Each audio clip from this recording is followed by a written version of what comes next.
What's up, Transformdom? This is Ben here in Malaysia, and today we're going to take a look at a rumor in our Toy Talk segment. So, I got this from Thundercracker out of TFW and on Facebook, and this really just captures what I think a lot of us feel about what has been rumored to be the next Masterpiece Generation 1 toy, due out in September, and it is Bumblebee 2.0. Wow! Well, I gotta say that's like reading the news and I was like, yikes, man!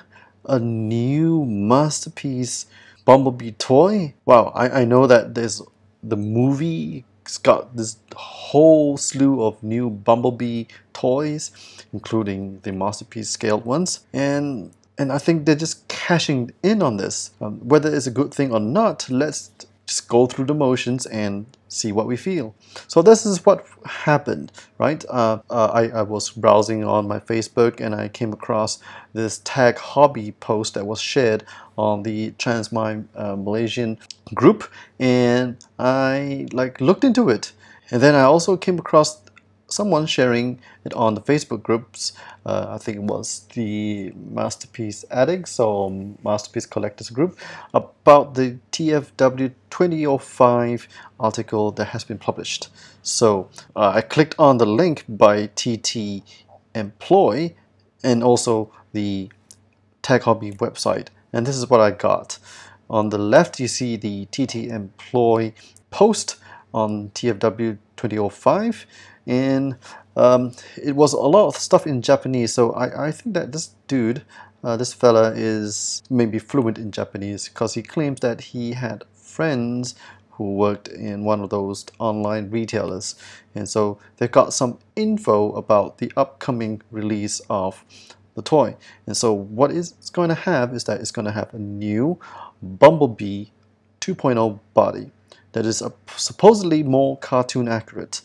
There will be a spike figure, a number plate, two faces, which is kind of cool, an effects part, a laser gun, a bio card, and an instruction manual. Reading the Japanese text and translating it, we can see that the inspiration for this new 2.0 Bumblebee is going to be more tune accurate, and I also suspect it's going to be highly articulated, and so that is a great thing if you're into the MP-39, MP-36, MP-44 toys, Generation 1 toys, which is kind of like hybridizing SH Figuarts, Revoltech kind of technology into our Transformers, because Transformer toys have always lacked articulation.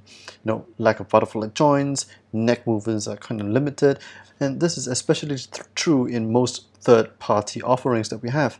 And to have this option of having highly articulated toys that are fun to play and really tune-inspired is something that I think for myself, I don't know about for most of you guys, it's kind of like an inspiration, because now we can actually don't have to reimagine what we had as kids. Our G1 toys, they were fun, but they never looked like whatever they had in the cartoon. And it's a bit unfair to us Generation 1 fans and kids, because if you look at Beast Wars, if you look at Animated, if you look at the Prime series, all their cartoon look like the toys.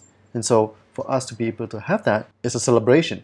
So let's take a look at the old Bumblebee toy on the left and the G1 animation reference model on the right.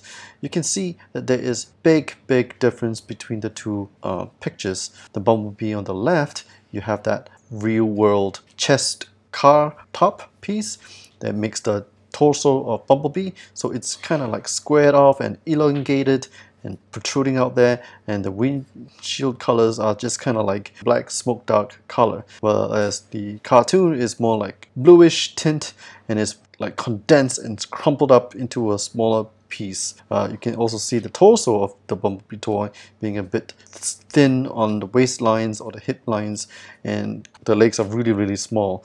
But for the cartoon model, it has more of a bigger underwear piece and the legs are more proportioned. And then another gripe that we had when this MP-21 Bumblebee was released was the really big feet. Although the feet was really big, I really did enjoy the toy because it had a tremendous amount of stability. But if you look at the cartoon reference model, the feet is kind of well proportioned. There is some clues of a Volkswagen hood area, but it's nothing to really shout home about. So there is a big difference between what we had as MP-21 and the G1 reference model. So is it fair for us fans to get a new MP Bumblebee that is more toonish? I've also read on the websites that the Ultimate is going to be more like the Penny Racer toy, which means that they can do without the Volkswagen's licensing. And if the Volkswagen licensing is not required, then it could open up the floodgates for other Penny Racer toys to come. For example, Brawn, Warpath, Gears, Cliff Jumper. Yeah, all these G1 Arc Crew can finally be completed. And I think they're using the most popular minibot to test this water out, to test if the fans are okay with having toy accurate / toon accurate penny racers and cartoon accurate bot modes. And now let's talk about the price. It is going to retail for 13,000 Japanese yen, which equates to about 118 American dollars. And that's a bit hefty. If you take the 30% discount into consideration, it will be about 82 American dollars and add a little bit more for shipping. This is quite a high price. It's about the same price as MP-39, and you only really get a Spike figure. And do we really need a Spike figure? I mean, humans have always been considered as second fiddle in the Transformers franchise, and I would rather have more accessories for Bumblebee, for example the jetpack, or the arm accessories, or more guns, or something that we saw in the cartoon. And it'd be just fun for me to do the review of Bumblebee with all his plethora of accessories that like Ironhide had. So that'd be kind of cool instead of just another Spike figure. And it's a Spike figure. I mean, let us have soap bubble heads so that we can have Spike and Daniel on it. And I think that'd be cooler. And that will justify the price tag, I think, a little bit more. So what are your thoughts? Please leave them in the comment section down below. If you enjoyed this video, please hit the like and share button, and also hit the sub and bell icon for more future videos. Again, this is Ben here in Malaysia signing off, and I'll see you on the flip side.